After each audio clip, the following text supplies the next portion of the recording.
घरफोडीसह जबरी चोरी व दुचाकी चोरी करणाऱ्या संघटित टोळीतील तिघांवर पोलीस आयुक्त एम राजकुमार यांनी मोक्कांतर्गत कारवाई केली आहे.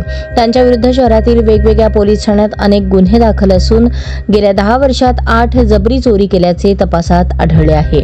बसण्णा सत्तू शिंदे वय 30 राहणार न्यू शिवाजीनगर गोंधळी वस्ती सोलापूर, अक्षय सीताराम कांबळे वय 24 राहणार भारतरत्न इंदिरा गांधी नगर गेंटाळ टॉकीजबागे सोलापूर व सूरज उर्फ भैया गुंडप्पा सुरवसे वय 31 राहणार सर्वदे नगर विडी कुरकुल सोलापूर अशी मोक्कांतर्गत कारवाई झालेल्यांची नावे आहेत. कर्नाटकातील लचँड तालुका इंडी जिल्हा विजयपूर येथील अर्जुन मल्लप्पा मुजगोंड हे 25 नोव्हेंबर 2024 रोजी पिकअपमध्ये 40 पोती कांदा 10 पोती उडीद घेऊन बाजार समितीत आले होते.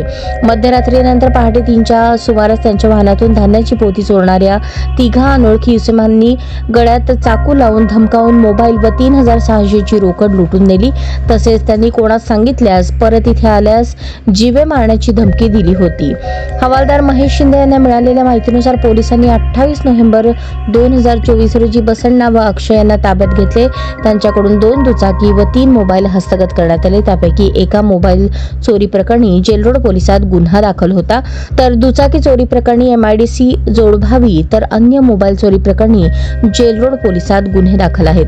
पोलीस तपासात त्यांचा तिसरा साथीदार सूरज असल्याचे निष्पन्न झाले, तर नाटकेनंतर ओळख परेडमध्ये फिर्यादी मुजगोंड यांनी ओळखले.